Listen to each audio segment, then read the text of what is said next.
बोले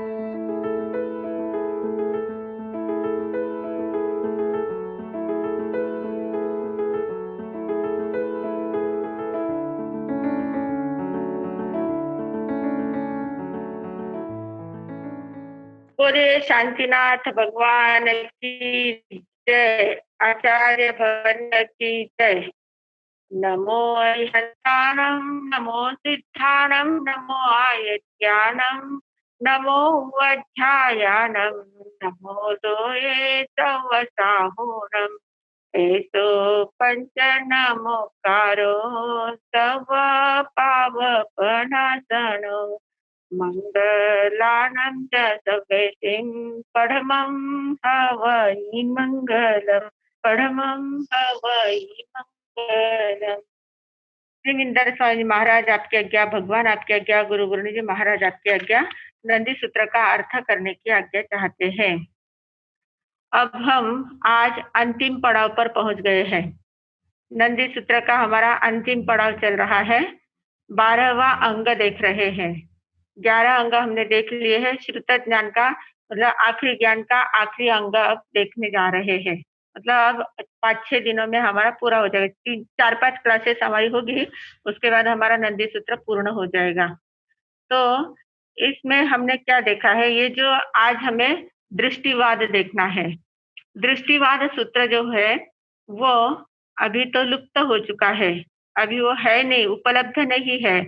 पर दृष्टिवाद में क्या वर्णन था, इसकी हमें थोड़ी सी झलक इस सूत्र में बताई गई है कि क्या-क्या वर्णन उसमें था, कैसे-कैसे दृष्टिवाद का विस्तार कैसे था। हम सिर्फ इतना सुनते हैं कि दृष्टिवाद बहुत बड़ा शास्त्र है और उसमें जो 14 पूर्व का अध्ययन है, तो 14 पूर्व का वर्णन जब करते हैं तो कहते हैं कि एक इतना बड़ा गड्ढा करना कि जिसमें एक हाथी अंबाड़ी सहित हाथी बैठ जाए, इतना बड़ा गड्ढा किया जाता है और उस गड्ढे में स्याही भरना और उस स्याही से जितना लिखा जाएगा उतना एक पूर्व में ज्ञान होता है।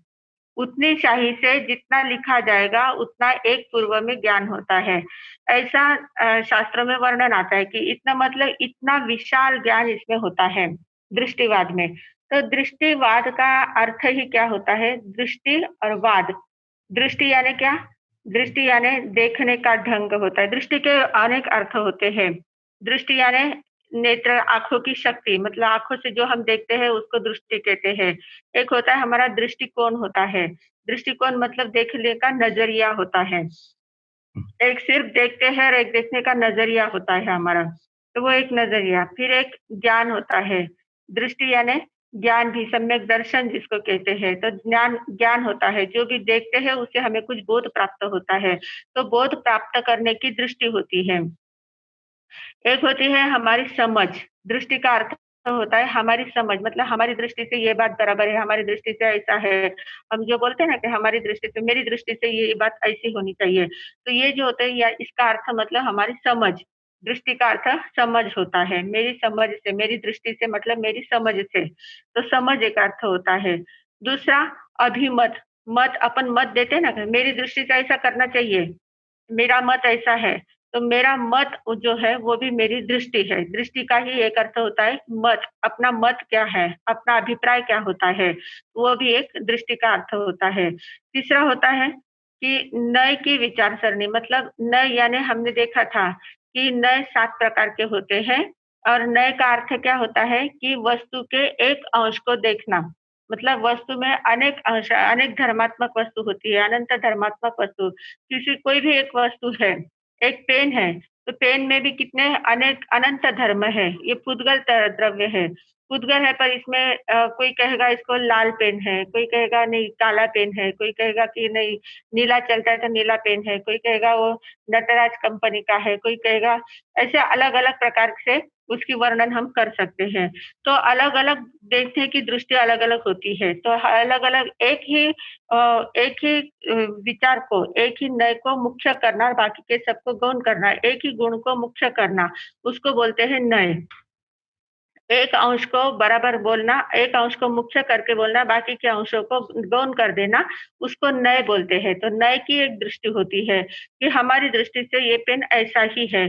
तो जो अपने-अपनी दृष्टि से जो देखा जाता है उसको नय कहते हैं और सभी मिलकर प्रमाण तैयार होता है। अनेक नयों को मिलकर एक प्रमाण तैयार होता है। प्रमाण यानी संपूर्ण ज्ञान और नय यानी एकार्थ ज्ञान, एक ही अर्थ का ज्ञान होता है, उसको नय बोलते हैं। और संपूर्ण अर्थ का ज्ञान जो होता है उसको प्रमाण बोलते हैं। तो नय की विचार सरणी जो होती है वो भी एक दृष्टि का भेद होता है, उसको भी दृष्टि कहते हैं। फिर दृष्टि का अर्थन होता है दर्शन। दर्शन, सम्यक दर्शन, मिथ्या दर्शन, मिश्र दर्शन, दर्शन जो बोलते हैं तो दर्शन का अर्थ भी दृष्टि होती है। दर्शन यानी देखना, देख कर उसके बारे में सोचना। वैसे हमारी जैसे सम्यक दृष्टि बन गई तो हमारी दृष्टि सम्यक बन जाती है। सम्यक दर्शन प्राप्त होने पर दृष्टि सम्यक बन जाती है। मिथ्या दर्शन रहता है तब तक हमारी दृष्टि मिथ्या रहती है। तो वो समझ हमारे अंतर की जो समझ दृष्टि होती है, एक दृष्टिकोण जो होता है। तो इस प्रकार दृष्टि के अनेक अर्थ होते हैं। तो इन सभी अर्थों का वाद यानी कथन करना। दृष्टिवाद शब्द जो है, दृष्टिवाद का अर्थ क्या होता है कि ये अलग-अलग प्रकार की जो दृष्टि के भेद हमने देखे हैं, तो उन भेदों का कथन करना। मतलब ही सर्वांगीण कथन जिसमें होता है। ये दृष्टिवाद सूत्र जो है इसमें जगत के जितने भी दर्शन है, जितने भी विचार सरणियाँ हैं, जितने भी नय है, जितने भी प्रकार होते हैं, जितने भी धर्म, संप्रदाय, मत, मतांतर जो भी कुछ है, उस सभी का वर्णन इस दृष्टिवाद सूत्र में आता है। ये दृष्टिवाद सूत्र सभी शास्त्रों में एकदम विशाल शास्त्र है, बहुत बड़ा शास्त्र है। इसकी ठाह पाना बहुत मुश्किल होता है। हम इसकी जल्दी से ठाह नहीं पा सकते। हम इसकी कल्पना भी नहीं कर सकते कि इसमें कितने-कितने विषय और कितने-कितने उसके परिमाण होंगे, कितने प्रकार से उन विषयों को समझाया गया है। ये हमारी एकदम कल्पना से बाहर की चीज़ है। फिर भी यहाँ पर वो शास्त्र अभी उपलब्ध नहीं होते हुए भी शास्त्रकार ने उसका थोड़ा-सा अंश हमें बताया है कि इस प्रकार से दृष्टिवाद सूत्र में ऐसा-ऐसा वर्णन हो सकता है। वैसे उनकी भी संभावना की दृष्टि से उन्होंने कहा है, क्योंकि उनको भी पूरा ज्ञान नहीं था। पूरा उनके उनके समय में जब ये देवर्षिगणि आचार्य ने जब ये नंदी सूत्र की स्थापना की थी, नंदी सूत्र लिखा था, तो वो भी सिर्फ़ एक पूर्व के ज्ञानी थे। ज़्यादा उनके पास ज़्यादा ज्ञान नहीं था। एक पूर्व का ज्ञान था, फिर भी बहुत कम ज्ञान था, उसको भी बहुत कम ज्ञान कहा जाता है। तो उन्होंने कल्पना करके बताया कि इस दृष्टिवाद सूत्र में इस प्रकार का वर्णन होता है, हो सकता है, संभावना ऐसी-ऐसी है। उन्होंने पक्का नहीं कहा है, पर उसमें ऐसी-ऐसी संभावना है, ऐसा उन्होंने कहा है। तो ये जो दृष्टिवाद सूत्र होता है, ये दृष्टिवाद सूत्र हर एक तीर्थंकर जब भी तीर्थंकर जन्म लेते हैं, तीर्थंकर जब अपनी प्ररूपणा देने लगते हैं, जब उनको केवल ज्ञान हो जाता है और पहली प्ररूपणा देते हैं, तो वो 12 अंग का ज्ञान देते हैं, 12 अंग को समझाते हैं। तो जब-जब तीर्थंकर तैयार होते हैं, तीर्थंकर के शासन में 12 अंगों का ज्ञान होता है और ये जो 12 अंगों का ज्ञान होता है ना, ये गणधर जो होते हैं, तीर्थंकरों के जो गणधर होते हैं, मुख्य शिष्य जो होते हैं, तो वो शिष्य इस ज्ञान को कैसे प्राप्त करते हैं? तो उनके पास एक गणधर लब्धि होती है। 28 लब्धियाँ जो हमारी बताई गई है ना, तो उसमें एक गणधर लब्धि होती है। गणधर लब्धि बताई गई है और उस गणधर लब्धि के द्वारा वे दृष्टिवाद को पूरे 12 अंगों का अध्ययन एकदम कुछ समय में ही वो ग्रहण कर लेते हैं।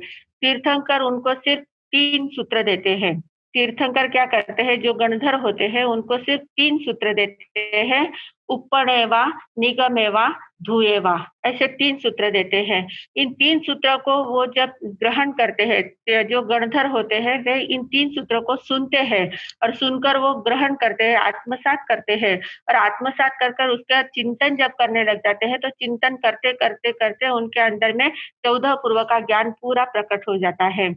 मतलब ये 12 अंगों का ज्ञान उनके अंदर से प्रकट हो जाता है, क्योंकि ज्ञान तो हर एक के आत्मा में है ही। ज्ञान कहीं बाहर से लाना नहीं होता है, हमारे अंदर भी वो ज्ञान है।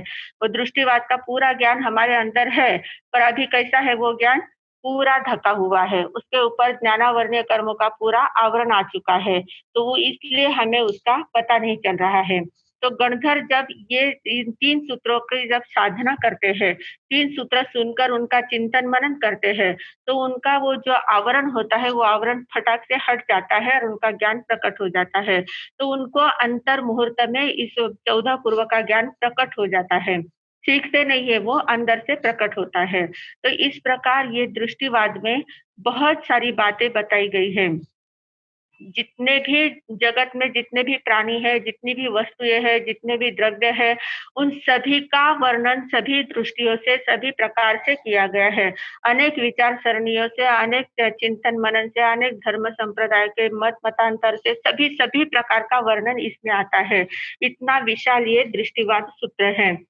तो हमें कम से कम उसका परिचय तो हो रहा है। हम उस शास्त्र को नहीं देख सकते, या शास्त्र को समझ नहीं सकते, अंदर से प्रकट नहीं कर सकते हैं। पर उसका कम से कम हम परिचय तो कर सकते हैं, उसका परिचय तो हमें इसमें मिल रहा है। इसलिए हमारे बहुत भाग्य है कि हमें ये नंदी सूत्र हमारे हाथ में आया और हम उसका अध्ययन कर रहे हैं। अध्ययन करते-करते दृष्टिवाद तक पहुँच गए हैं और दृष्टिवाद का आप देखेंगे कि इसमें क्या-क्या वर्णन किया गया है, कैसा-कैसा वर्णन किया गया है। तो इसमें हमने क्या देखा है कि दृष्टि के अनेक प्रकार होते हैं, दृष्टि के भेद होते हैं। दृष्टि किस-किस को कहते हैं? एक देखने की दृष्टि, नेत्र की शक्ति, हमारे आँखों की जो शक्ति होती है उसको दृष्टि कहते हैं। फिर हमारी समझ जो होती है, अंदर का ज्ञान जो होता है, हमारी समझ यानी मेरी दृष्टि से ऐसा है, मेरी दृष्टि से वैसा है, मेरी दृष्टि से मैंने ऐसा सोचा है। तो ये हमारी समझ जो होती है वो समझ यानी दृष्टि होती है। फिर मेरा मत क्या है? मेरी दृष्टि से ऐसा होना चाहिए। तो ये अपना अभिप्राय जो देना वो भी एक अपनी दृष्टि होती है। फिर नए की विचार सरणी होती है। नए अलग-अलग प्रकार के होते हैं, अनेक प्रकार के नए होते हैं। वस्तु के एक अंश को धारण करना उसको नए कहते हैं, बाकी के अंश को गौण करना। तो ऐसे सभी नए की भी अपनी एक दृष्टि होती है। और फिर दर्शन यानी हमारी धारणा जो होती है, सिद्धांत जो हमारे होते हैं, उन सिद्धांतों को जो हम धारण करते हैं, वैसी हमारी दृष्टि बनती है। सम्यक सिद्धांतों को धारण किया, सच्चे सिद्धांतों को हमने धारण किया तो हमारी दृष्टि सम्यक दृष्टि बन जाती है। अगर हमने गलत सिद्धांतों को धारण कर लिया है तो हमारी दृष्टि मिथ्या हो जाती है। तो इस प्रकार दृष्टि के अनेक भेद हैं और सभी प्रकार की दृष्टियों से, सभी प्रकार के भेदों से जिसमें कथन किया गया है उसको दृष्टिवाद सूत्र कहते हैं। तो ऐसा दृष्टिवाद सूत्र आज अपन देख रहे हैं, पहले उसकी गाथा ले लेते हैं। से किमतं दिठिवाये दिठिवायणं सव्वभावपरुवणा आघविज्जै से समासो पंचविहे पन्नते तंजः परिक्कमे सुत्तायिं पूवगये अणुओगे तुलिया से किमतं परिक्कमे सत्तविहे पन्नते तंजः सिद्ध श्रेणिया परिक्कमे मनुष्य श्रेणिया परिक्कमे पुट्ठ श्रेणिया परिक्कमे ओघाड़ श्रेणिया परिक्कमे उव संपज्जन श्रेणिया परिक्कमे विपज्जहन श्रेणिया परिक्कमे चुया चुया श्रेणिया परिक्कमे। अब क्या कहा कि दृष्टिवाद किसे कहते हैं? से किंतम दिठिवाय, दृष्टिवाद किसे कहा जाता है? तो कहा कि दिठिवायनम सव्वभाव परुवणा आघविज्जै। दृष्टिवाद यानी अनेक प्रकार की दृष्टियों से कथन किया जाने वाला जो सूत्र है उसको दृष्टिवाद कहते हैं। तो ऐसा जो दृष्टिवाद सूत्र है उस दृष्टिवाद में सव्वभाव परुवणा, सभी भावों की प्ररूपणा की गई है। सभी भाव यानी क्या? जितने भी जगत में जीव के अजीव के जितने भी प्रकार के भाव होंगे वो सारे भाव जिसमें वर्णन किए गए हैं, सभी भावों का वर्णन जिसमें किया गया है उसको सव्वभाव परुवणा कहते हैं। तो सव्वभाव परुवणा आघविज्जै, सभी भावों का वर्णन जिसमें किया गया है उसको कहा गया है आघविजंती यानी कहा गया है, उसे दृष्टिवाद कहते हैं। से समासो पंचविहे पन्नते तंजहा, वह संक्षेप में 5 प्रकार से कहा गया है। दृष्टिवाद में मुख्य 5 विषय है, 5 प्रकार के विषय है। उन 5 प्रकार के विषयों का आगे विस्तार से वर्णन किया जाएगा। तो उसमें कौन से कहा? तंजहा यानी वो इस प्रकार है। परिक्रमे यानी परिक्रम, सुत्तायिम यानी सूत्र, पूर्वगये यानी पूर्वगत, अणुयोगे यानी अनुयोग और चुलिया यानी चुलिका। ये 5 प्रकार के मुख्य विषय है इसमें।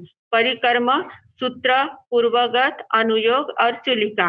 इस प्रकार 5 प्रकार के मुख्य विषय इसमें बताए गए हैं। अब इसमें कहा कि से किमतम परिकर्मे, जो 5 बताए हैं उसमें पहला है परिकर्म। परिकर्म का अर्थ क्या होता है? परिकर्म यानी जैसे आप लोग गणित करते हो, गणित के कुछ सिद्धांत होते हैं। कुछ जैसे गुणाकार है, भागाकार है, मल्टीप्लाई करना है, माइनस करना है, अलग-अलग प्रकार के उसके सिद्धांत होते हैं। उसी सिद्धांतों के आधार पर गणित पूरा किया जाता है, गणित का विषय पूरा विस्तारित किया जाता है। तो जो मूल सूत्र होते हैं कि जिनके आधार पर पूरा गणित विषय हमें आसान हो जाता है, पूरे गणित विषय को हम आसानी से सीख सकते हैं, गणित को हम सॉल्व कर सकते हैं। तो इस प्रकार जो गणित के मुख्य कुछ सिद्धांत है, उन सूत्रों के आधार पर पूरा गणित हम सॉल्व कर सकते हैं। उसी प्रकार ये परिकर्म नाम के कुछ सिद्धांत है, कुछ सूत्र है। और उन परिकर्म सूत्रों के आधार पर हम पूरे दृष्टिवाद को समझ सकते हैं। दृष्टिवाद में जितने भी विषय दिए गए हैं, उन सारे विषयों का वर्णन हम ध्यान में ले सकते हैं, सारे विषयों का अर्थ हम लगा सकते हैं, सारे विषयों को हम अच्छी तरह से समझ सकते हैं। ऐसे वो 7 प्रकार परिकर्म नाम का पहला सूत्र बताया गया है, परिकर्म है। परिकर्म में परिकर्म के आधार पर पूरे दृष्टिवाद का अभ्यास हम कर सकते हैं। ऐसी सभी की चाबियां इसमें है। इस परिकर्म में संपूर्ण सूत्र की चाबियां इसमें बताई गई है। तो वो परिकर्म कितने प्रकार का है? तो कहा कि परिकर्म 7 प्रकार का है। 7 प्रकार के परिकर्म है। कौन-कौन से हैं? तो पहले कहा कि सिद्ध सेनिया परिकर्मे, यानी सिद्ध श्रेणी का परिकर्मे। श्रेणी का और परिकर्म शब्द हर एक में आएगा। पहले है सिद्ध का श्रेणी का परिकर्म, फिर मनुष्य श्रेणी का परिकर्म, पृष्ठ पृष्ठ श्रेणी का परिकर्म, अवगाढ़ श्रेणी का परिकर्म, उपसंपज्जन श्रेणी का परिकर्म, विपज्जहन श्रेणी का परिकर्म और चुया चुय श्रेणी का परिकर्म। ऐसे 7 नाम बताए गए हैं।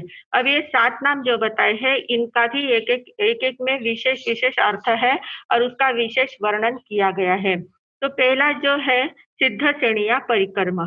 सिद्ध श्रेणिया परिकर्म यानी क्या होता है? तो सिद्ध श्रेणी का परिकर्म में 14 प्रकार के 14 प्रकार से बताया गया है। सिद्ध श्रेणी का परिकर्म जो है, उसमें क्या कहा है कि इसमें जो सिद्ध परमात्मा है, सिद्ध श्रेणी का, सिद्ध यानी मंत्र सिद्ध करना है, कौन-कौन से विद्या सिद्ध करनी है, अलग-अलग प्रकार के जो जो हम सिद्ध करते जाते हैं, जो बातें हम साध्य को प्राप्त कर लेते हैं, सिद्धत्व को प्राप्त कर लेते हैं, उन सारी बातों का वर्णन इसमें बताया कि कौन-कौन सी बातें सिद्ध की जाती है, कैसे-कैसे विद्याओं से सिद्ध की जाती है, उसके लिए कौन से मंत्र उपयोगी होते हैं, कौन-कौन से तंत्र उपयोगी होते हैं, कौन-कौन से प्रयोग करने होते हैं और उन बातों से हम कैसे-कैसे विद्याओं को सिद्ध कर सकते हैं। तो इस प्रकार सिद्ध श्रेणिया परिकर्मे, सिद्ध श्रेणी का नाम का यह परिकर्म कहा गया है। तो अब उसका हम पहले सूत्र पढ़ लेते हैं, सिद्ध श्रेणी का परिकर्म, फिर उसका अर्थ देखेंगे।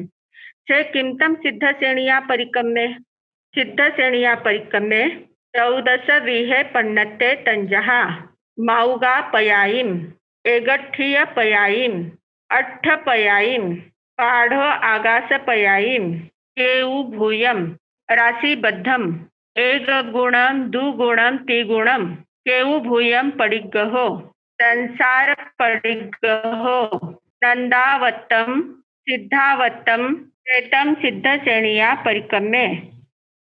इस प्रकार सिद्ध श्रेणी का परिकर्म जो है वह 14 प्रकार से बताया गया है। सिद्ध श्रेणियां यानी क्या कि जिसमें बहुत ज्यादा वर्णन, सिद्ध जो विद्याओं का सिद्ध करने की जो मंत्र तंत्र आदि होते हैं, कैसे कैसे विद्याएं सिद्ध की जाती है, मंत्र को कैसे सिद्ध किया जाता है, उसकी विधियां सब बताई गई है। तो उसमें कहा है कि सिद्ध श्रेणिया का परिकर्म जो है उसके 14 प्रकार है। 14 प्रकारों में उसका वर्णन किया गया है। उसमें पहला है मातृका पद, फिर दूसरा है एकार्थक पद, एगठ्ठिया यानी एकार्थक पद, अर्थ पद, अट्ठ श्रेणिया परिकर्मे मतलब अट्ठ पयायी यानी अर्थ पद, पृथक पढ़ो अगस पयायी यानी पृथक आकाश पद, फिर केतु भूयम यानी केतु भूत, राशिबद्धम एक गुण, द्विगुण, त्रिगुण, केतुभूत, प्रतिग्रह, संसार प्रतिग्रह, नंदावर्त और सिद्धावर्त। इस प्रकार ये सिद्ध श्रेणी का परिक्रम कहा गया है। तो अब इसमें ये जो 14 प्रकार के नाम दिए गए हैं, इन नामों का अर्थ कहीं पर भी नहीं मिलता है, सिर्फ उसका नामोल्लेख मिलता है कि ऐसे इस प्रकार से 14 प्रकार के वर्णन से सिद्ध श्रेणी का परिक्रम कहा गया है।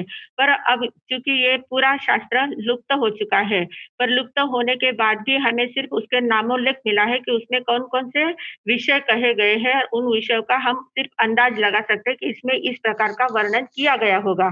तो जो सिद्ध श्रेणी का है, ये तो इसके नाम के अनुसार ही सिद्ध श्रेणी का मतलब सिद्ध करने वाले, विद्या आदियों को सिद्ध करने वाला है। और इसमें सभी प्रकार की विद्याएँ, तीनों मंत्र विद्याएँ, सभी प्रकार के कोर्स, मतलब सभी प्रकार के उसमें विशेषताएँ जो होती है, जो-जो सिद्ध करने की बातें होती है, उन सिद्ध करने की बातों की विशेषताएँ, उनके मंत्र, तंत्र, प्रयोग आदि सभी इसमें बताए गए हैं। और इसमें एक गुणम, दुगुणम, त्रिगुणम, ये जो शब्द आए हुए हैं, वे गणित के साथ संबंधित है। मतलब इसके 1 गुणा करने से ऐसा होता है, 2 गुणा करने से ऐसा होगा, 3 गुणा करने से ऐसा होगा।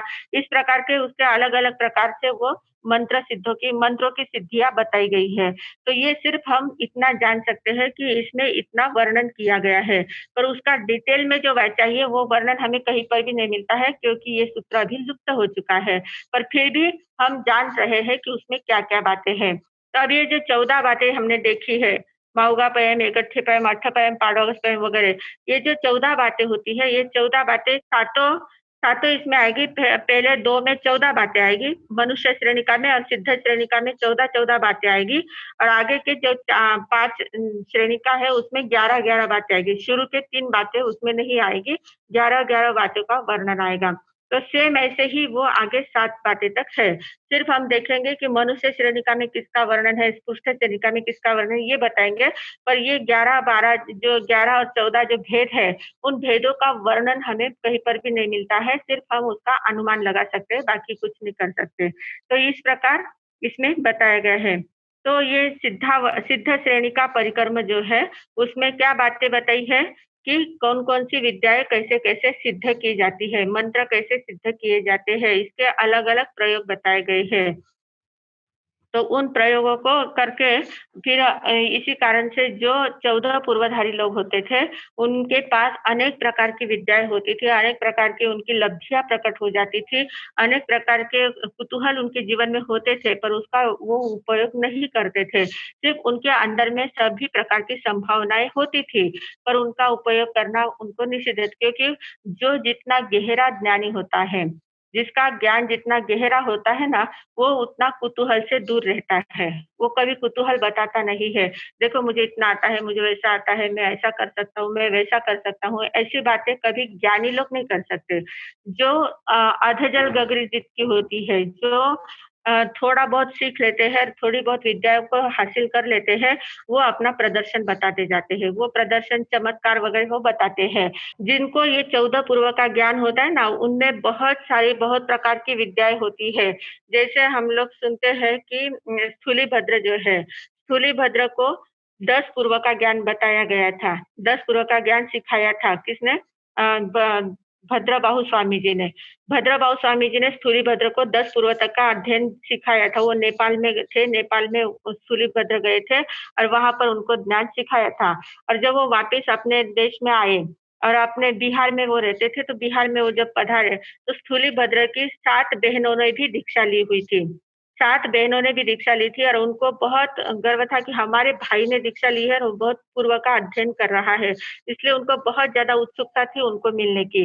तो जब उनको पता चला कि स्थूलीभद्र और भद्रबाहु स्वामी यहाँ पधार गए हैं, तो वो जल्दी-जल्दी से उनके दर्शन के लिए गए। तो अब भद्रबाहु स्वामी के दर्शन उन्होंने किए और कहा कि हमारे भैया कहाँ हैं? स्थूलीभद्र जी कहाँ हैं? तो कहा कि देखो वो वहाँ गुफ़ा में बैठे हैं। तो ये बहनें जल्दी-जल्दी से वहाँ गुफ़ा में गई। अब स्थूलीभद्र जो थे उनको 10 पूर्व का ज्ञान था।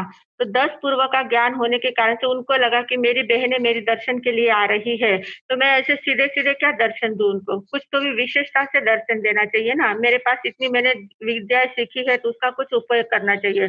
तो उन्होंने क्या किया उन्होंने एक सिंह का रूप करके वहां गुफा के पास बैठ गए। अब ये बहनें दर्शन के लिए जल्दी जल्दी से गए, अपने भाई के दर्शन उनको करने थे और भाई के दर्शन के लिए गए, देखा तो सामने इतना बड़ा सिंह बैठा हुआ था। तो सिंह को देखकर वे एकदम से घबरा कर वापिस दौड़ती दौड़ती यहाँ आई, भद्रभाऊ स्वामी के पास आई और भद्रभाऊ स्वामी से कहा कि आपने तो कहा था कि वहाँ हमारे भाई महाराज है, स्थूलीभद्र जी है, पर वहां तो इतना बड़ा शेर बैठा हुआ है, इतना बड़ा सिंह बैठा हुआ है, क्या कुछ अनर्थ तो नहीं हो गया? उस सिंह ने हमारे भाई को कुछ अनर्थ तो नहीं कर दिया है? वे एकदम से घबराई हुई आई। तब भद्रभाऊ स्वामी ने देखा कि स्थूलीभद्र ने कुतूहल किया हुआ है। स्थूलीभद्र को ज्ञान पचा नहीं है, उन्होंने ज्ञान को हासिल तो कर लिया है पर उसको पचाया नहीं है। ज्ञान का उन्होंने प्रदर्शन किया है। तो जैसे ही बोले कि अभी वापस जाओ तुमको मिल जाएँगे, तो फिर से वे बहनें वापस गए तो वहाँ स्थूलीभद्र उनको मिले, बाद में बातें वगैरह हुई। पर भद्रभाऊ स्वामी ने फिर स्थूलीभद्र से कहा कि देखो, अब इसके आगे तुमको मैं ज्ञान नहीं पढ़ाऊँगा। जबकि भद्रभाऊ स्वामी 14 पूर्व के ज्ञानी थे, 14 पूर्व स्थूलीभद्र को दे सकते थे, पर फिर भी उन्होंने क्या कहा कि 10 पूर्व तक जितना तुमको पढ़ाया है उतना ही पढ़ाऊँगा, इसके आगे मैं पढ़ाने में समर्थ नहीं हूँ। तो बहुत उनको कहा कि क्यों ऐसा क्यों कर रहे हैं आप? क्यों नहीं पढ़ा रहे हैं? कहा कि तुमको वो ज्ञान पचन नहीं हुआ, हजम नहीं हुआ है। तुमने तुरंत उसका कुतूहल बता दिया है, कुतूहल का तुमने प्रदर्शन कर दिया है उस ज्ञान का, तो ये तुम अब पात्र नहीं हो, इसके आगे पढ़ने के तुम लायक नहीं हो। इसलिए उनको वहाँ पर ज्ञान स्टॉप कर दिया, उनका आगे पढ़ाया नहीं। फिर बहुत ज़्यादा विनती करने के बाद सिर्फ सूत्र रूप में बताया, उसका अर्थ रूप में नहीं बताया आगे का ज्ञान। तो इस प्रकार जो कुतूहल करता है, जो प्रदर्शन बताता है, जो अपना विशेषता अपनी बताने का काम करते हैं, तो वो गहरे ज्ञानी नहीं होते हैं। उनका ज्ञान कैसा होता है, ऊपरी स्तर का होता है। आंतरिक जो शक्तियाँ हैं, उन शक्तियों को वो हज़म नहीं कर पाया है, गहरा ज्ञान नहीं है। तो जो ज्ञानी सच्चे ज्ञानी होते हैं, गहरे ज्ञानी होते हैं, वो कभी अपनी शक्तियों का प्रदर्शन नहीं करते हैं। आया ध्यान में? तो ये जो सिद्ध सेनीय परिक्रम है, इसमें अनेक प्रकार की सिद्धियाँ बताई गई है, पर उन सिद्धियों का प्रयोग नहीं करना है। सिद्धियाँ प्राप्त कर लेने के बाद उसको सिर्फ ध्यान में ले लेना है, उसका प्रयोग नहीं करना होता है। तो इस प्रकार ये सिद्ध श्रेणी का परिक्रमा हो गया है। अब आगे है मनुष्य श्रेणियाँ परिक्रमा, मनुष्य श्रेणियाँ परिक्रमा. निसम हां. जर काही इतकी सिद्ध आहे आणि एवढा उपयोग नाही करणार तर પછી मतलब म्हणजे काही हाँ, मतलब क्या? अबे उन भारताला सिद्धियों का इतकं सारं मतलब क्या? है आणि एवढं जर मैं उपयोग नहीं कर सकूं तो પછી रहने पूरा नहीं रहने उपयोग फायदा. किसं है? नहीं, उपयोग किसं है? उपयोग क्यों नहीं करना? उपयोग करताना हम लोग जब उसका उपयोग करते हैं, तो एक प्रकार से क्या होता है, जब थोड़ी-सी सिद्धियाँ है, उसका उपयोग अगर करने लग जाते हैं, तो लोग आजकल क्या होता है, लोग चमत्कार को बहुत ज़्यादा जल्दी नमस्कार करते हैं। चमत्कार देखते ही नमस्कार करते हैं। जहाँ कोई थोड़ा बहुत चमत्कार हो जाता है, तो लोग दौड़े-दौड़े चले जाते हैं तुरंत, वहाँ इतनी भीड़ करने लग जाते हैं। और फिर उस चमत्कार में जब अटक जाते हैं तो हमारी जो आंतरिक शक्तियाँ हैं, वो शक्तियाँ लुप्त होती जाती है, दब जाती है। क्योंकि हमारे अंदर में बहुत सारी संभावनाएँ हैं, तभी ज्ञान हमारा खुलने वाला है। हम सिद्धियों को अगर उपयोग नहीं करते हैं ना, तो वो सिद्धियाँ अपने आप काम करती है। ऐसे सिद्ध पुरुष जहाँ होते हैं, तीर्थंकर जैसे अब जैसे जिन-जिनको ऐसी सिद्धियाँ प्राप्त होती है, उनको उपयोग करने की ज़रूरत नहीं है, उनका अस्तित्व ही उनका उपयोग कर देता है। वो जहाँ भी जाते हैं, वहाँ का वातावरण एक अलग हो जाता है, लोगों की भावनाएँ बदल जाती है, लोगों में जो-जो कहाँ महामारी का रोग होगा, तो वो रोग मिट जाता है, कहाँ जो भी किसी को कष्ट होगा, तो कष्ट अपने आप दूर हो जाता है, वो सब अपने आप हो जाता है। पर हम जब करने जाते हैं, तो करने के कारण से क्या होता है, वहाँ कर्ता भाव आ जाता है और कर्ता भाव आने की वजह से वहाँ फिर हमें अहंकार भी आ जाता है।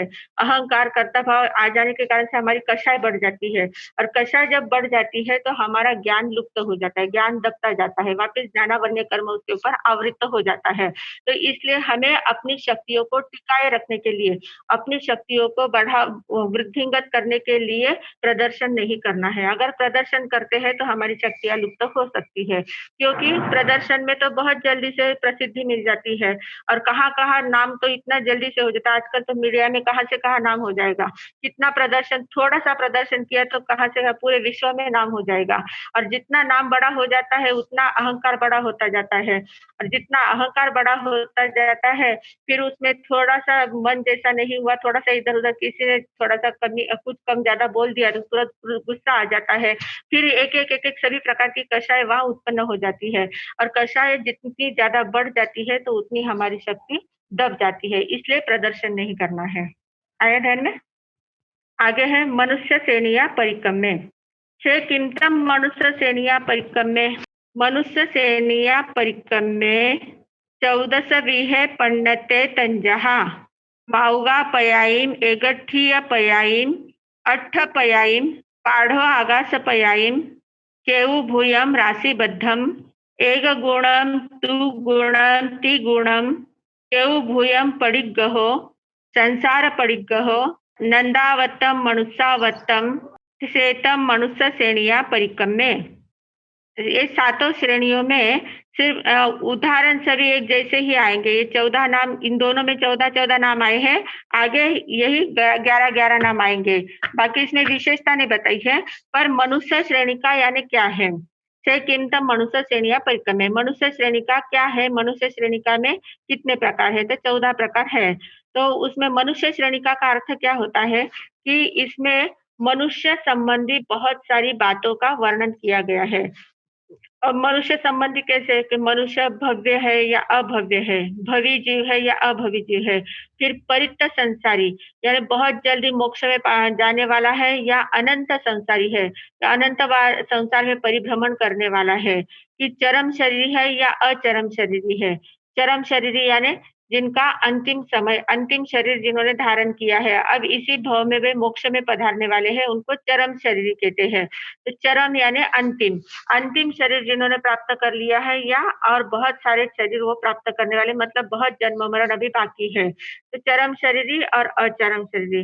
फिर चारों गतियों से आने वाली मनुष्य श्रेणियां, मतलब कहाँ कहाँ से मनुष्य भव में आया जाता है, मनुष्य भव में कहाँ कहाँ से जन्म लेते हैं, कौन कौन से जीव मनुष्य भव में आते हैं, कैसे कैसे आते हैं, उन सारी बातों का वर्णन उसमें है। फिर जितने मनुष्य है उसमें सम्यक दृष्टि मनुष्य कौन से होते हैं, मिथ्या दृष्टि कौन से होते हैं, मिश्र दृष्टि कौन से होते हैं, इन सभी प्रकार का वर्णन उसमें आता है कि कैसे कैसे कौन सी दृष्टि, सम्यक दृष्टि प्राप्त करने के लिए कौन से कर्मों का क्षय होता है, कौन से कर्मों का उपशम होता है। फिर मिथ्या दृष्टि के लिए कैसे मिथ्या दृष्टि होती है, मिश्र दृष्टि कैसे होती है, सारा वर्णन आता है। फिर इसमें आराधक कौन होता है, विराधक कौन होता है। मतलब आराधक यानी क्या? जो नियम, व्रत नियम जिन्होंने ग्रहण कर लिए हैं, उन व्रत नियमों की आराधना बराबर कर रहे हैं या नहीं, उसमें विराधना अगर करने वाले होंगे। आराधना और विराधना दो बातें होती है। आराधना यानी जो नियम जैसे लिए हैं उनको वैसा ही पालन करना है, उन नियम के अनुसार चलना है, अपने नियम के अनुसार चलकर अपने आंतरिक शक्ति को बढ़ाना है, उसको आराधना कहते हैं। कि जो आराधक होते हैं वो आंतरिक शक्तियों को बढ़ाते हैं, सिर्फ ऊपर के नियमों का विषय नहीं है। ऊपर के नियम लिए है, ऊपर ऊपर से पालन करना, ये विषय नहीं होता है। अंतर की भावनाओं को बहुत ज्यादा महत्व होता है। हमारे शास्त्रों में भावना, हमारे जो शास्त्र है वो भावना प्रधान शास्त्र है। इसमें भावना का ज्यादा महत्व है। हम रोज बोलते भी है, भावे भावना भाविये, भावे दीजिए दान, भावे धर्म आराधिये, भावे केवल ज्ञान, भावे पद निर्वाण। मतलब भावना को ही ज्यादा महत्व दिया गया है। हमारी भावनाएं कैसी होती है, भावनाओं के द्वारा हम आराधक हो सकते हैं, भावनाओं के द्वारा विराधक हो सकते हैं। आराधना और विराधना दोनों भावनाओं पर डिपेंड होती है। सिर्फ ऊपरी नियम, व्रत नियमों से कोई मतलब नहीं होता है। कपड़े आपने कैसे पहने उसका मतलब नहीं है, आपने खाना कैसे खाया उसका मतलब नहीं है, आप कैसे चले, कैसे बोले, क्या किया, उसका इतना मायना नहीं रखता है जितना मायना आपकी उसके पीछे की भावना क्या है। आपने ऐसे कपड़े पहने तो उसके पीछे की भावना क्या है, आपने ऐसा आहार लिया है तो उसके पीछे की भावना क्या है। आपके आंतरिक शक्तियों को बढ़ाने वाली कैसी-कैसी भावनाएँ हैं, आंतरिक शक्ति को बढ़ाने वाली भावना है या शक्ति को घटाने वाली भावना है। तो ये आराधक और विराधक में बहुत बड़ा अंतर होता है। तो शक्ति को बढ़ाने वाली होती है वो आराधना होती है, शक्ति को घटाने वाली होती है वो विराधना होती है। तो आराधक और विराधक का सारा वर्णन उसमें किया गया है। फिर स्त्री कौन-सी है, पुरुष क्या है, स्त्री के लक्षण क्या है, पुरुष के लक्षण क्या है, नपुंसक के लक्षण क्या है, गर्भज कौन किसको कहते हैं, समुच्चय किसको कहते हैं, पर्याप्त किसको कहते हैं, अपर्याप्त किसको कहते हैं, संयति किसको कहते हैं, जिसने संयम लिया है वे संयति, कैसे संयति, किसको सच्चा संयति कहेंगे, असंयति कौन होते हैं, संयता संयति कौन होते हैं, उपशम श्रेणी वाले कौन होते हैं, क्षपक श्रेणी वाले कौन होते हैं। इस प्रकार मनुष्य के जितनी भी संभावनाएं है वो सारा वर्णन इसमें आता है, मनुष्य श्रेणिका में ये आता है। अब उपशम श्रेणी और शपक श्रेणी 2 बातें इसमें आई हैं। उपशम श्रेणी और शपक श्रेणी, मतलब क्या होता है? तो जब ये थोड़ा-सा डीप विषय है, उपशम श्रेणी और शपक श्रेणी का, ये गुणस्थान का विषय है। गुणस्थान में जब 7वें गुणस्थान तक पहुँच जाते हैं, पूर्णतः हम जब चौथा गुणस्थान प्राप्त करना यानी क्या है? भेदक ज्ञान को प्राप्त करना है, आंतरिक अनुभूति को देखना है। आत्मा अलग है, शरीर अलग है, इसका भेद करना, उसकी अनुभूति करना, आत्मा की अनुभूति करना, ये सम्यक दर्शन है। तो सम्यक दर्शन प्राप्त करना ये चौथा गुणस्थान है। सम्यक दर्शन प्राप्त होने के बाद वो साधना हमारी आगे-आगे बढ़ती जाती है। उसमें हमारे अंदर में स्थैर्य, धैर्य बढ़ता जाता है। जैसे-जैसे स्थैर्य, धैर्य बढ़ता जाता है, वैसे-वैसे हमारे द्वारा आराधना अच्छे से होती जाती है और जितना स्थैर्य बढ़ता जाता है, उतनी हमारे व्रत नियमों का पालन अपने आप होते जाता है। घर में रहे हैं पर आप सवेरे उठे और आपको एकदम से ध्यान करने का मन हुआ, आप ध्यान में बैठ गए। और ध्यान की लय ऐसी लग गई कि कहाँ पोरसी आ गई, कहाँ डेढ़ पोरसी आ गई, पता भी नहीं चला।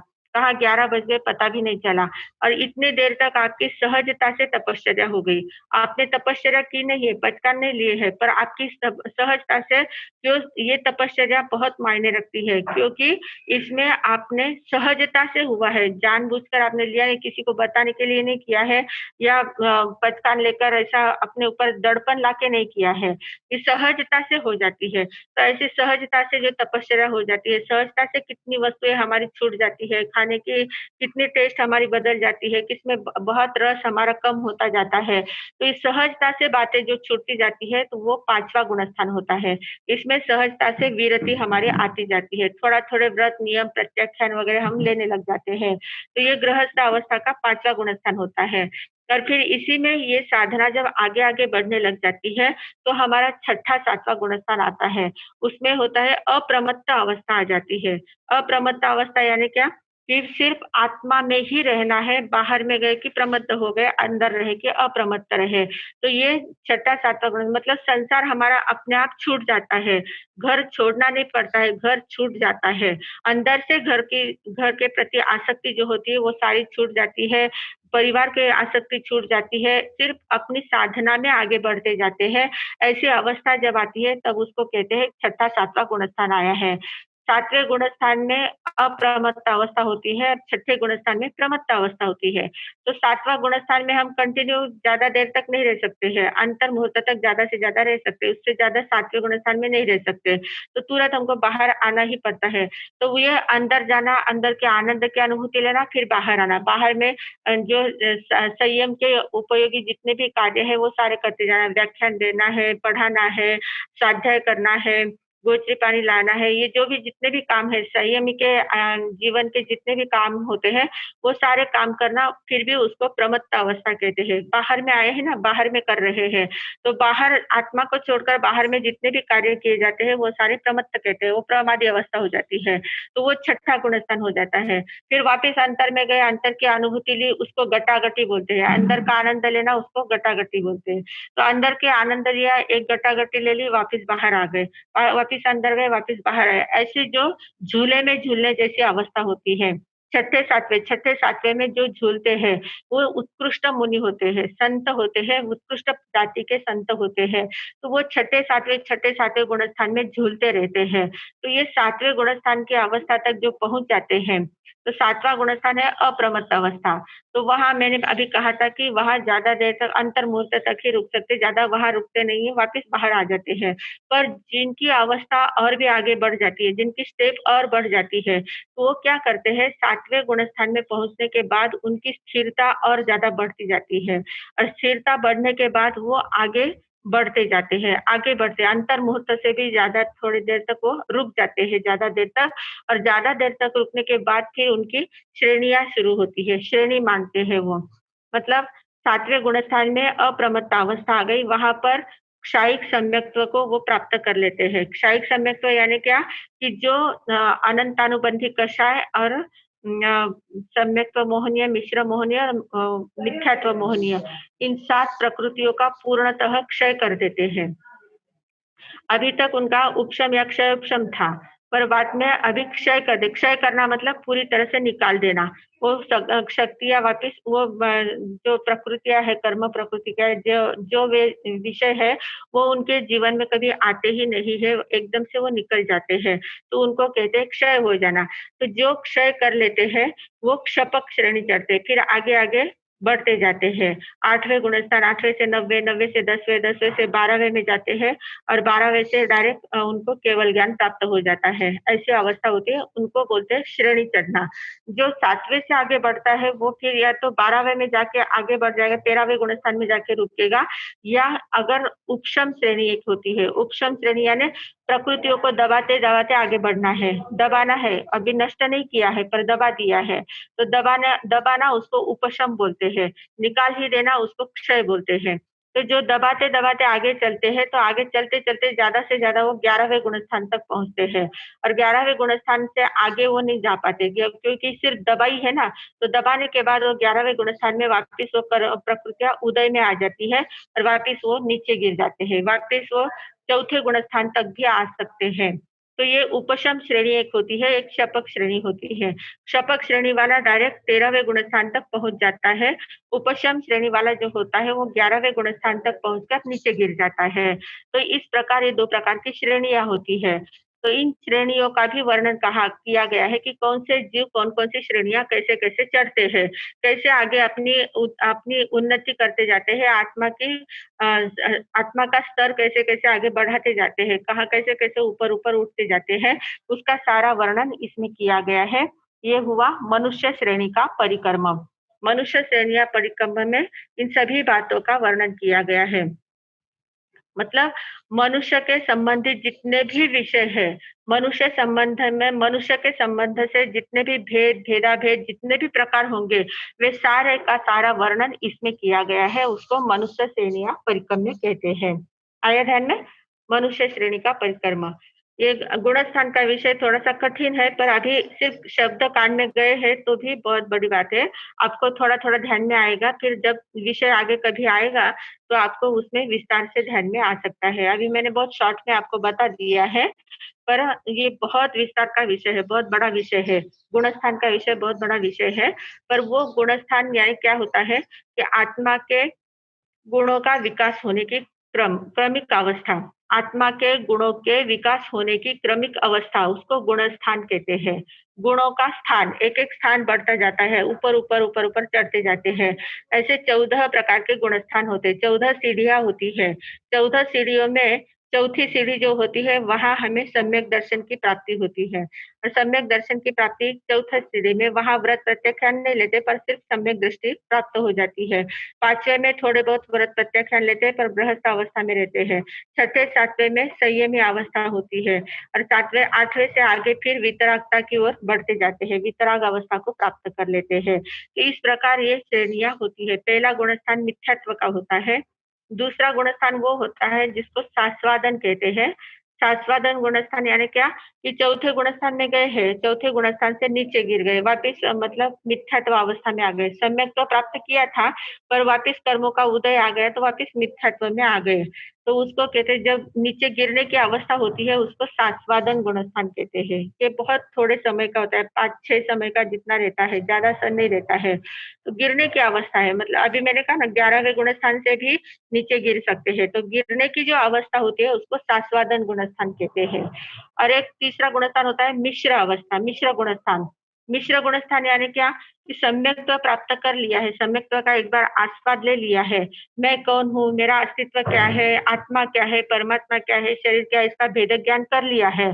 आस्वाद लेने के बाद वापिस मिथ्यात्व अवस्था में आ गए हैं, पर वहाँ आस्वाद लिया हुआ है ना, वहाँ आनंद की अनुभूति एक बार आ गई है, तो उस आनंद की अनुभूति को भूलता नहीं है। यहाँ मिथ्यात्व अवस्था में आने के बाद भी थोड़ी देर वो अनुभूति का आनंद लेता है, थोड़ी देर ये मिथ्यात्व का उदय रहता है। पर में भी जाता है, स्व में भी रहता है। स्व और पर दोनों के साथ में वो जैसे श्रीखंड होता है ना, श्रीखंड में खट्टा भी अनुभव होता है, मीठा भी होता है। खट्टा और मीठा दोनों साथ में रहते हैं। वैसे मिश्र अवस्था होती है। इसमें मिथ्यात्व भी रहता है, सम्यक्त्व भी रहता है, दोनों का स्वाद रहता है, इसलिए इसको मिश्र अवस्था कहते हैं। तो ये जो मिश्र अवस्था वाला गुणस्थान है, ये भी ज़्यादा देर तक नहीं टिकता है। मिश्र अवस्था में ज़्यादा देर तक नहीं टिक सकते, या तो मिथ्यात्व में जाएँगे या वापिस सम्यक्त्व में जाएँगे, पर मिश्र अवस्था में ज़्यादा देर तक नहीं टिकते हैं। तो इस प्रकार ये 14 प्रकार के गुणस्थान होते हैं। तो इन सारे गुणस्थानों का वर्णन, इनकी श्रेणियों का वर्णन, सभी प्रकार का वर्णन इस मनुष्य श्रेणियाँ परिक्रम में किया गया है। फिर है पृष्ठ श्रेणियाँ परिक्रम्य, पुट्ठ श्रेणियाँ परिक्रम्य। आगे का हम देखते हैं। से किमतम पुट्ठ श्रेणियाँ परिक्रम्य, पुट्ठ श्रेणियाँ परिक्रम्य इकार से विहे पन्नते तंजहा पाढ़ो आगास पयायम। अब देखो यहाँ पहले हमने देखा था माउगा पयायम एकठिया में अट्ठ पयायम, फिर पाढ़ो आगस पयायम था। पहले के जो 3 है वो इसमें आगे नहीं आएंगे, पहले के 3 सिर्फ 2 इसमें ही है, आगे से सिर्फ आगे के 11 ही आएंगे। इक्कार सविहे बोले ना, यहाँ 14 सविहे था, यहाँ इक्कार सविहे है, यहाँ 14 प्रकार से, यहाँ 11 प्रकार है। तो 11 प्रकार में पाढ़ो आगस से आगे लेना है, पहले के 3 नहीं लेना है। तो ये मतलब याद लर्न करने के लिए एकदम इजी हो जाएगा, इसलिए मैंने कहा है। पाढ़ो आगस पयायम केउ भूयम राशिबद्धम एक गुणम दुगुणम त्रिगुणम केउ भूयम पडिगहो संसार पडिगहो नंदावत्तम पुट्ठावत्तम सेतम पुट्ठ श्रेणिया परिक्रम्य। अब ये जो पृष्ठ श्रेणिया परिक्रम है, पृष्ठ श्रेणी का परिक्रम में क्या है, स्पृष्ट का अर्थ क्या होता है, स्पृष्ट यानी स्पर्श किया हुआ, कौन किसको स्पर्श किए हुए रहता है। जैसे स्पर्श किया हुआ मतलब जैसे कैसे हम एक रूम है, एक रूम में हमने एक बल्ब लगाया है, एक बल्ब का प्रकाश पूरे रूम में पड़ रहा है, फिर हमने वहाँ वापस दूसरा बल्ब लगाया, उसका भी प्रकाश उसी में रहेगा, तीसरा लगाया उसका भी प्रकाश उसी में रहेगा। ऐसे हमने 100 बल्ब लगा दिए तो 100 बल्बों का प्रकाश एक साथ उस रूम में रहेगा, है ना। और सभी प्रकाश कैसे है, एक दूसरे को स्पर्श किए हुए, एक दूसरे के साथ में रहते हैं, कोई अलग अलग नहीं रहते हैं, रहते हैं एक दूसरे को स्पर्श करके ही, पर हर एक का अस्तित्व अपना अलग होता है। जिस जिस बल्ब का बटन बंद करेंगे उतना ही प्रकाश कम होगा, बाकी सभी वैसे के वैसे रहेंगे, है ना। हर एक का अपना अपना अस्तित्व अलग रहता है। ध्यान में आया क्या बात? सभी प्रकाश एक साथ रहते हैं, एक साथ प्रकाश रहते हुए भी सभी का अस्तित्व अलग अलग होता है।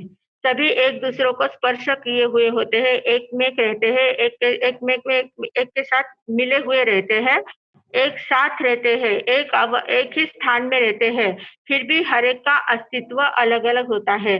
जिस बल्ब को आप बंद करेंगे उतना ही प्रकाश उसका कम हो जाएगा, बाकी सभी प्रकाश वैसे ही रहेंगे, बाकी के प्रकाश को उसका कोई असर नहीं होगा। रहते हैं साथ में, फिर भी अस्तित्व सबका अलग है। ऐसे ही सिद्ध शिला जो होती है, सिद्ध शिला में सभी सिद्ध आत्माएं होती है, सभी सिद्ध आत्माएं एक साथ रहती है। सभी मतलब जहाँ हर एक के, क्योंकि सिद्ध आत्माएं जो होती है, आत्मा सिर्फ होती है, आत्मा को रूप रस गंध कुछ नहीं होता है, आत्मा सिर्फ एक अस्तित्व रूप रहता है, उसका तरल अवस्था में रहती है। आत्मा के सिर्फ प्रदेश होते हैं, पर वो एकदम कैसे वायवीय चेतना जैसे होते हैं। तो वो कैसी होती है, वायवीय अवस्था में जो होते हैं, तो वो अब जैसे एक स्थान से यहाँ बैठकर कोई सिद्ध हुआ है, तो यहाँ से सीधे सिद्ध शिला में इसी रेंज में ऊपर बराबर विराजमान होंगे, और दूसरी कोई व्यक्ति वापिस यहाँ बैठे यहीं से वापिस सिद्ध हुई है, वो भी उसी रेंज में वहीं पर सिद्ध हो जाएंगे। तो वहाँ पहले की एक ज्योत उनकी थी, पहले की एक आत्मा थी, वहीं पर दूसरी आत्मा गई है, दोनों एक साथ रहेंगे, दोनों एक दूसरे को स्पर्श करते हुए रहेंगे, दोनों की आत्मा का स्पर्श एक दूसरे को होता रहेगा, फिर भी दोनों का अस्तित्व एकदम अलग रहेगा। जैसे बल्ब का प्रकाश एक साथ रहता है, एक साथ एक दूसरे में मिलकर रहते हैं, फिर भी अपना-अपना अस्तित्व अलग रखते हैं, वैसी ये आत्माओं का होता है। तो सिद्ध श्रेणिया में ये स्पृष्ट श्रेणिका में ऐसा ऐसा ही वर्णन है कि जो सिद्ध होते हैं, वे एक दूसरे के साथ मिले हुए रहते हैं, फिर भी उनका अस्तित्व अलग रहता है। ऐसे निगोद के जीव होते हैं। निगोद के जीव होते हैं ना, तो वो एक शरीर में अनंत जीव रहते हैं। इतना सूक्ष्म तो उनका शरीर होता है। कहते हैं कि एक सुई के अग्रभाग पर आए उसमें असंख्यात प्रकार के जीव होते हैं, असंख्यात जीव रह सकते हैं एक सुई के अग्रभाग पर। इतने छोटे सूक्ष्म जीव होते हैं। हमने देखा था ना, जहाँ अग्नि जीवा, अग्निकाय के जीव 3 समय का आहार करने वाले सूक्ष्म जीव होते हैं। तो वो जो सूक्ष्म जीव जो होते हैं, उन सूक्ष्म जीव की अवगाहना कितनी छोटी होती है। मतलब उनका शरीर कितना छोटा होता है। उन छोटे शरीर में अनंत जीव रह सकते हैं, असंख्यात जीव रह सकते हैं। एक इसमें बहुत सारे जीव एक साथ रहते हैं। तो वो सारे जो एक साथ रहते हुए एक-दूसरे को स्पर्श करते हुए रहते हैं। इतनी छोटी जगह में इतने सारे जीव रहते हैं, एक-दूसरे को स्पर्श करके रहते हैं, फिर भी उनका अस्तित्व अलग-अलग होता है। हर एक जीव का अपना कर्म अलग होता है, अस्तित्व अलग होता है, सभी बातें उनकी अलग होती है। तो ऐसे अनंत जीव एक साथ रहते हैं। हवा में सुगंध भी रहती है, दुर्गंध भी रहती है, ऑक्सीजन भी है, हाइड्रोजन भी है, नाइट्रोजन भी है, कार्बन डाइऑक्साइड सब सब कुछ रहता है। फिर भी सब एक साथ रहते हैं और सबका अस्तित्व अलग होता है। वैसे ही आकाश जो है, आकाश में धर्मास्तिकाय भी है, अधर्मास्तिकाय भी है, लोकाकाश भी है, सभी एक साथ रहते हैं। फिर भी सभी का अस्तित्व अलग-अलग है, सभी का कार्य अलग-अलग होता है। तो ऐसी कितनी कौन-कौन सी बातें हैं जो एक साथ रहती है, एक-दूसरे को स्पर्श करके रहती है, फिर भी सबका अस्तित्व अलग होता है। उन सभी का वर्णन इस पुष्टसेनिया परिक्रमा में कहा गया है। ये जो पुष्टसेनिया परिक्रम में है, इसमें इसी प्रकार के सभी प्रकार के स्पृष्ट मतलब एक-दूसरे को स्पर्श करने वाली कौन-कौन सी चीज़ें होती है, एक साथ रहकर भी उनका अस्तित्व कैसे अलग-अलग होता है, वो सारा वर्णन उसमें किया गया है। तो ठीक है, आज इतना ही रखते हैं अपन। 3 हमने देख लिए हैं। सिद्ध श्रेणी का परिक्रम, मनुष्य श्रेणी का परिक्रम और पृष्ठ श्रेणी का परिक्रम, तीनों परिक्रम हमने देख लिए हैं। सिद्ध श्रेणिया परिक्रम में सभी प्रकार की विद्याओं को सभी सिद्ध करने की तंत्र मंत्र आदि सब बताए गए हैं, प्रयोग बताए गए हैं। मनुष्य श्रेणी का परिक्रम में मनुष्य के सभी प्रकार के वर्णन किए गए हैं, सभी प्रकार के मनुष्यों का वर्णन है, कौन-कौन से किस-किस प्रकार से मनुष्य होते हैं, सारा वर्णन है। और पृष्ठ श्रेणिया परिक्रम में एक ही स्थान में रहने वाले अनेक जीवों के मतलब अनेक प्रकार के वस्तुओं का एक-दूसरे को स्पर्श करके रहते हुए भी अस्तित्व कैसा अलग है, वो सारा वर्णन उसमें किया गया है। आज हम इतना ही रखते हैं, आगे का हम जैसा अवसर आएगा तब देखेंगे। और आप लोगों को धन्यवाद है, आप एकदम आखिरी पड़ाव तक पहुँच गए हैं, इतना लर्न कर लिया है और इतना व्यवस्थित आपने ध्यान में ले लिया है, पूरा नंदी सूत्र व्यवस्थित ध्यान में लेने का प्रयास किया है। सबको बहुत-बहुत धन्यवाद। जं वैद्धं वच्चामिलें हिणक्खरं अचक्खरं पयहीनं विनयहीनं जोगहीनं घोषहीनं सुट्ठुदिनं दुट्ठुपरिचयम् अकाले कहो सज्जाओ काले न कहो सज्जाओ असज्जाए सज्जाय्यम सज्जाए न सज्जाय्यम भणता गुणता विचारता ज्ञान और ज्ञानवंत की आशा तना की होय तो तत्समिच्छामि दुक्कडम। शांति। गुरुदेव की आज्ञा से चत्तारी मंगलम अरिहंता मंगलम सिद्धा मंगलम साहू मंगलम केवली पंडितो धम्मो मंगलम चत्तारी लघुत्तमा अरिहंता लघुत्तमा सिद्धा लघुत्तमा साहू लघुत्तमा केवली पंडितो धम्मो लघुत्तमो चत्तारी शरणं पवज्जामि अरिहंते शरणं पवज्जामि सिद्धे शरणं पवज्जामि साहू शरणं पवज्जामि केवली पंडितम धम्मम शरणं पवज्जामि। 4 मंगल 4 उत्तम 4 शरणा दुख हरणा सुख करना ओरण शरणा कोय जो भवि प्राणी आदरे तो अक्षय अमर पद होय।